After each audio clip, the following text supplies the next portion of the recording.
है संविधान की मर्यादा को लांघकर, कानून को अनदेखा करके, हर बात की मर्यादा को तोड़कर, ऐतिहासिक तथ्यों को भी छोड़कर सुप्रीम कोर्ट के द्वारा जो है राम मंदिर बनवाने के लिए निर्णय लिखवाया।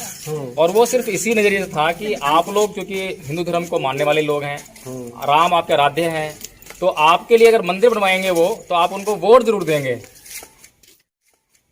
देखो जी, वो 1000 मंदिर बनवा दो और तगड़े मंदिर बनवा दो, मेरे घर में मंदिर बनवा दो, बशर्ते हमारो समाज, हमारो गांव, हमारी बस्ती उनको वोट नहीं देने वाली। किसी तो कहाँ वाहन चला लो, 30 लाख रुपए रोज की तुम आमदनी करते हो तो सड़कों में तो गोर रखो। हम बीएसपी को वोट देते आए हैं और अभी तक जब तक बहन जी जिंदा है बीएसपी को ही वोट करेंगे। जब पूर्ण बहुमत से आई थी तो ब्राह्मणों ने नारा दिया था कि ब्राह्मण संघ बजाएगा, हाथी बढ़ता जाएगा। हमारा समर्थन पूरा रहेगा। इधर देखो, आप कह रहे हैं कि चंद्रशेखर आजाद का भी स्वागत है, उनकी पार्टी का भी स्वागत है जी, लेकिन आप उनको वोट देने से मना कर रहे हैं, तो स्वागत कैसा?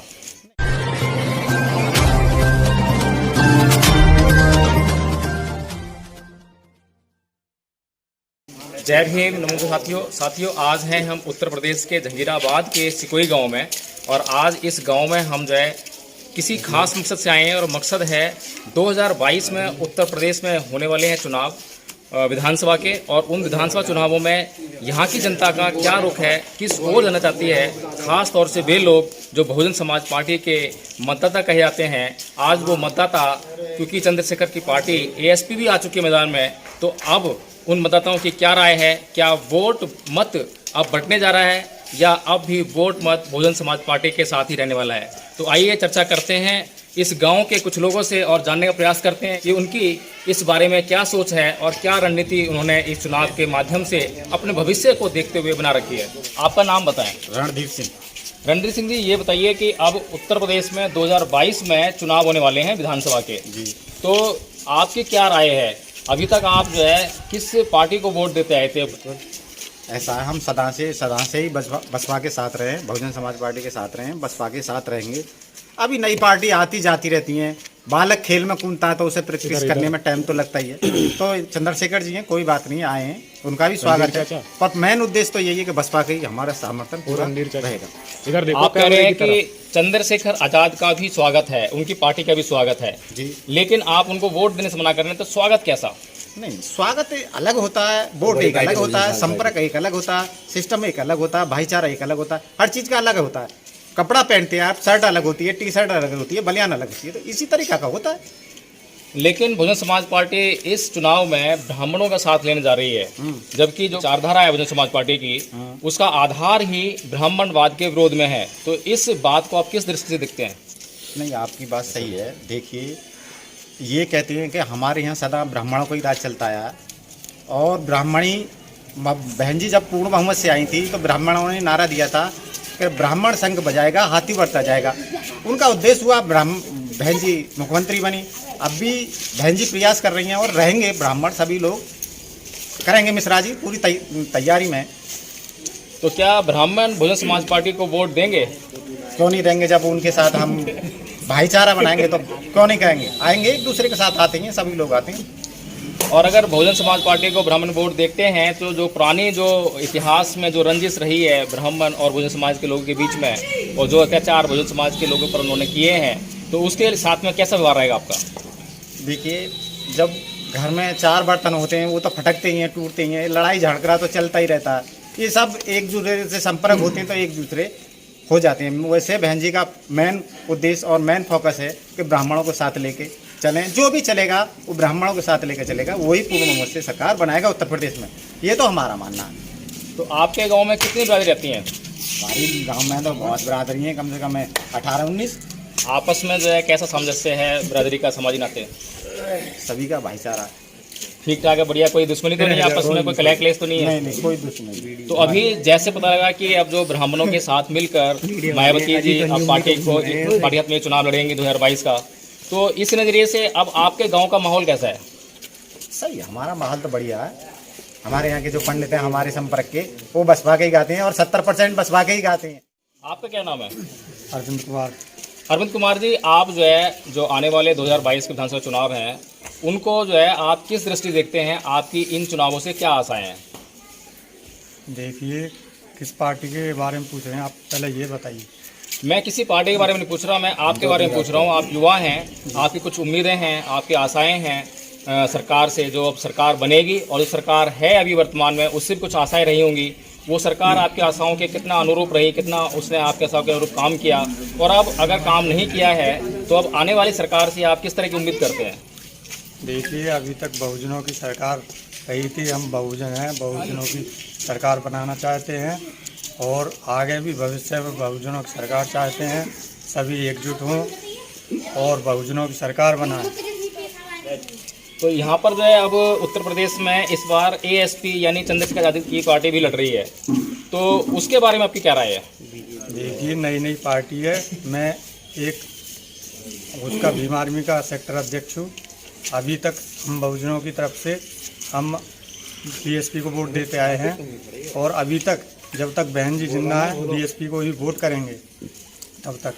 और अगर चंद्रशेखर आज़ाद जी आए हैं, उनका भी स्वागत है। अगर अच्छा कार्य करते हैं तो बहन जी के बाद हम उनको वोट करेंगे।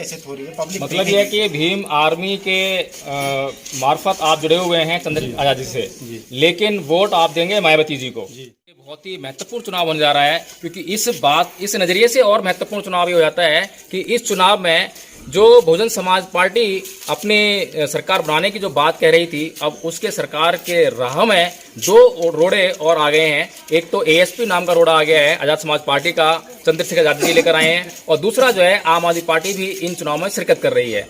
तो अब इन साथी जानते हैं कि ये इस चुनाव को किस दृष्टि से देख रहे हैं और इस चुनाव में वे किसको वोट देने जा रहे हैं, किसका समर्थन करने जा रहे हैं।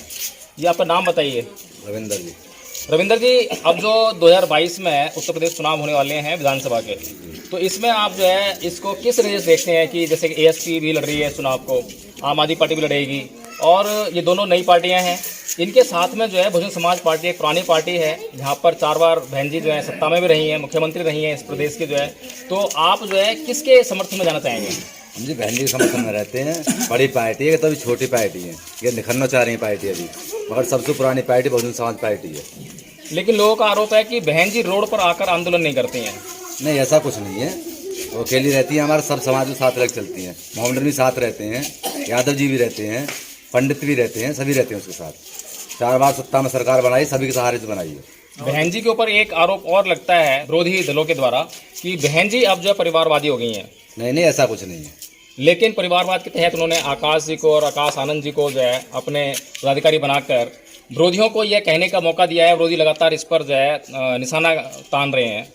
ना, ऐसा कुछ नहीं है। बहन जी तो पहले से बढ़िया चलती आई हैं, बड़ी सरकार है, वो चला कर दिखाएंगे फिर भी। चंद्रशेखर आजाद जी को आप वोट नहीं देंगे? नहीं, बिल्कुल नहीं। उसका कारण क्या है? नहीं, बड़ी पार्टी पहले मायावती जी के पहले उनको देंगे, जो बात की बात है। मायावती जी को कब तक वोट देंगे? जब तक रहेंगी, जब तक पार्टी रहेगी। यानी कि चंद्रशेखर आजाद की इस चुनाव में हार तय है? बिल्कुल जी, हम तो वोट देंगे नहीं। अच्छा, तो ये आप तो यहाँ रहते हैं, जानते होंगे कि यहाँ पर लोगों का जो है कैसा रुझान है। ये बड़ा गाँव है हमारा, खूब बड़ा गाँव, सबसे ज्यादा वोट बहन जी के निकलेंगे यहाँ पर। अच्छा, तो जाते हैं बहन जी की वोट ज्यादा निकलेंगे, खूब बड़ा गाँव है, कम से कम 2400-2500 वोट का पोलिंग है, सबसे ज्यादा वोट बहन जी की निकलती है यहाँ पर। यहाँ पर ब्राह्मण समाज का क्या रवैया है? कट के चलते हैं, जो तो अधिकतर वोट हमें ज्यादा देते हैं। वो इस बार बहन जी ब्राह्मण समाज को साथ लेकर चलने का प्रयास कर रही हैं। हाँ, बिल्कुल। तो ब्राह्मण समाज जो है आपके साथ में इस बार आ रहा है, क्योंकि आप यहाँ रहते हैं। बिल्कुल आ रहा है। तो चर्चाओं में मतलब वो बहन जी का नाम ले रहे हैं। बिल्कुल रहते हैं ना, सरकार बढ़िया चलाती है। लेकिन ब्राह्मण जो है आज उत्तर प्रदेश में मायावती जी को वोट क्यों देने जा रहा है? और उनका आचार विचार बढ़िया है जी पहले से ही। योगी जी को क्यों नहीं देगा? उन्होंने दे रहे, किसान परेशान है हर चीज से। अब गाय वाय तो दिक्कत आ रही है, हर चीज से किसान परेशान है। किसान रोड पर ला घेर दियो, मजदूर रोड पर ला घेर दियो तुम्हें। हम लोग अभी जब दिल्ली से आ रहे थे तो हमने रास्ते में देखा कि जो हाईवे बहुत फास्ट था किसी समय पे जो है, अब उस पर बहुत बड़े गड्ढे पड़ गए हैं और बहुत पानी भर गया उस पर जो है। वहाँ पर 30 की स्पीड से भी निकलना बड़ा मुश्किल हो रहा था। जी सही। तो इसके बारे में क्या कहेंगे? वो तो अपना पेट भर रहे हैं जी। अभी तुम देखो, अभी हमने पेपर पढ़ा अभी सुबह, वो 30 करोड़ रुपए की 30 लाख रुपए रोज की टैक्स पर आमदनी नहीं है, सिकंदराबाद रोड टैक्स पर। अब बताओ खड्डे कितने हैं, बताओ कहाँ वाहन चलाएं लोग। तो 30 लाख रुपए रोज की तुम आमदनी करते हो तो सड़कों में ही तो गोर रखो। तो कुल मिलाकर यह है कि योगी जी का जो भ्रष्टाचार है वो ब्राह्मणों को इस बात के लिए प्रेरित कर रहा है कि वो उन्हें वोट न देकर बसपा को वोट दें। हाँ जी, ब्राह्मणों को बिल्कुल जगह मिल गई इस टाइम, जो परेशान हो चुकी जनता इनसे। और जो क्षत्रिय समाज है, ठाकुर समाज है, उसके क्या रुझान है इस चुनाव में? नहीं जी, हमारे लगता तो बहन जी को समर्थन है पूरा। नहीं, जो ठाकुर समाज है उसका क्या रुझान है? वो सब कहते हैं अच्छा, बीजेपी को चाहे ना रहा कोई अटल, बीजेपी को कोई नहीं चाह कोई नहीं चाह रहा जी। हमारे गाँव में, हमारे क्षेत्र में नहीं जा रहा। रात दिन बेचारे हमें जंगल में पड़ेगा किसान तो परेशान है।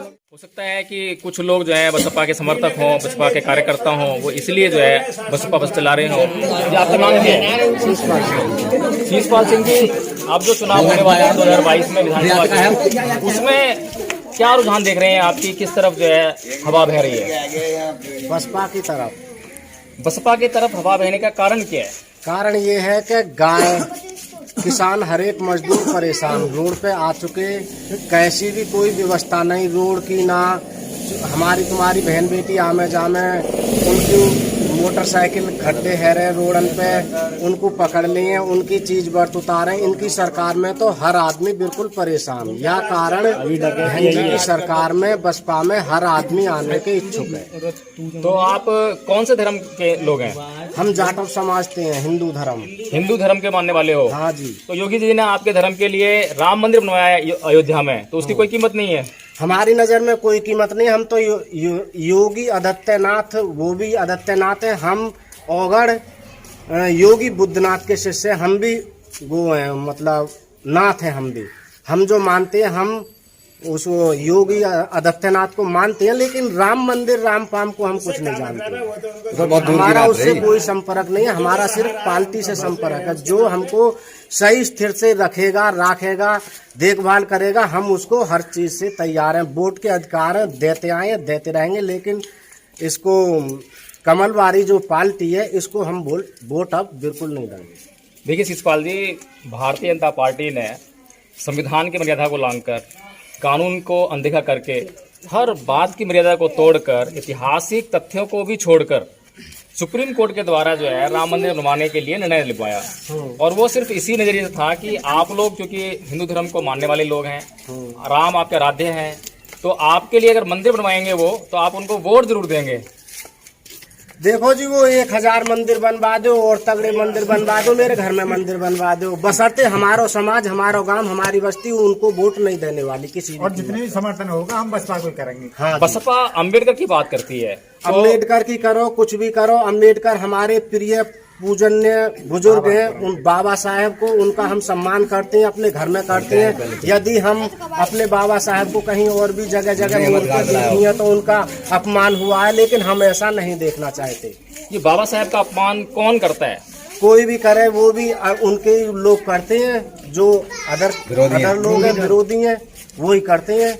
आप अम्बेडकर का सम्मान करते हैं? हाँ जी, हम सम्मान करते हैं। तो आप बाबा साहेब अम्बेडकर का सम्मान कैसे करते हैं? हम ऐसे करते हैं जैसे कि 15 अगस्त बोलते हैं, 14 अप्रैल जो बोलते हैं, उन पे मतलब अपने ही घर में मूर्त रखते हैं और उन पे माला चढ़ा के और हाथ जोड़ते हैं। तो बाबा साहब डॉक्टर भीमराव अम्बेडकर ने 22 प्रतिज्ञाएं भी दी थी समाज को, क्या आपको पता है? ये हमें जानकारी ना है, इतने पढ़े लिखे ना है। बाबा साहब डॉक्टर भीमराव अम्बेडकर ने 22 प्रतिज्ञाओं में सबसे पहली प्रतिज्ञा में ये कहा कि मैं राम कृष्ण ईश्वर हैं, इस बात को नहीं मानूंगा, मैं उनकी पूजा नहीं करूंगा। गौरी गणपति ये देवी देवता है, इनको नहीं मानूंगा, इनकी पूजा नहीं करूंगा। ये बाबा साहब डॉक्टर भीमराव अम्बेडकर के शब्द हैं। क्या आप जानते हैं? नहीं। क्या आप बाबा साहब को जानते हैं? जानते हैं। बाबा साहब को आप कैसे जानते हैं? हमारे घर में पूजा होती है, बालक बच्चे इनको समझाते हैं कि बाबा साहब हमारे समाज को यहाँ से वहाँ ले गए। तो बाबा साहब ने आपको क्या क्या दिया है? वो सब दिया, बालकन को ज्ञान दिया, बहुत धर्म से जुड़वा रहे हैं और ये नीति करें कि भाईचारा बना के चलो, कोई परेशानी ना आवे, एक दूसरे की मदद करो, यही दिया और क्या दिया। तो बाबा साहब ने 22 प्रतिज्ञाएं भी दी, तो क्या वो आप जानते हो 22 प्रतिज्ञाएं क्या है? हाँ जानते हैं, एक दो तो जानते हैं, 22 न जानते तो एक दो तो जानते होंगे। जी बताएं जरा, कौन कौन सी हैं? यही है जो अभी बता रहे थे आप।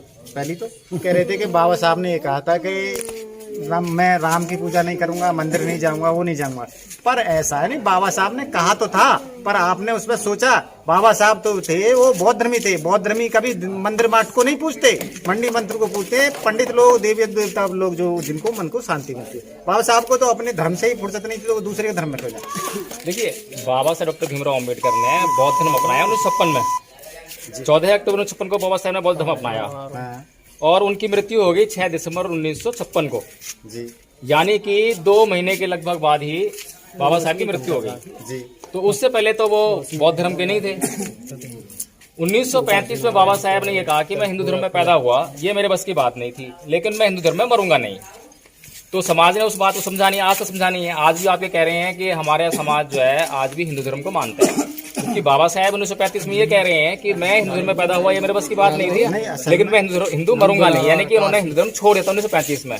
तो इस गांव के लोगों, जब ये इस गांव के लोग ये कहते हैं कि हम बाबा साहब को मानने वाले हैं, हम बाबा साहब की पूजा करते हैं, तो बाबा साहब को मानने वाले और बाबा साहब की पूजा करने वाले कैसे लोग हैं ऐसे जो है जो बाबा साहब की बात नहीं मानते हैं और अभी तक जो है हिंदू धर्म को नहीं छोड़ पाए हैं?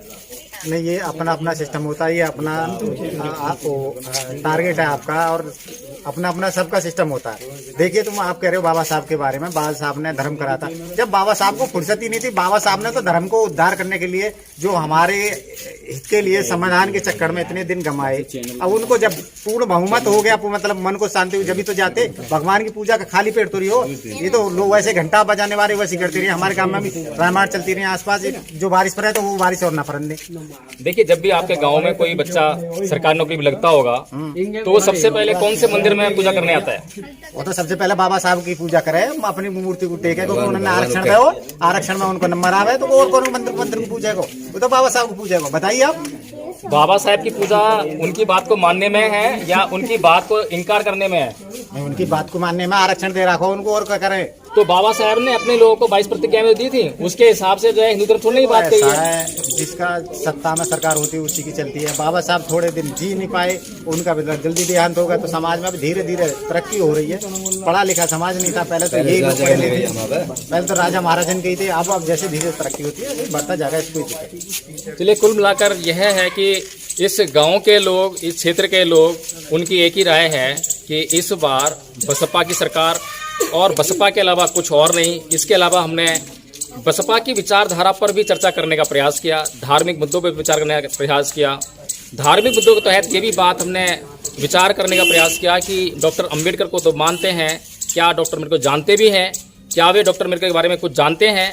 लेकिन इस बात में लगभग इस गांव के लोग फेल रहे और वे ये नहीं जानते हैं कि डॉक्टर अम्बेडकर ने उनके लिए क्या कहा है, क्या दिशा निर्देश रहे हैं। लेकिन उम्मीद है कि अगर बसपा की सरकार आती है तो बसपा की सरकार के आने के बाद बाबा साहब डॉक्टर भीमराव अम्बेडकर के ज्ञान का, उनके इतिहास का पूरा प्रचार प्रसार होगा और उससे ये लोग वाकिफ हो पाएंगे और फिर उस अंधविश्वास, उन रूढ़ियों से मुक्त होकर अपना सर्वोच्च विकास अपने जीवन में कर पाएंगे। जय भीम, नमो बुद्धाय साथियों।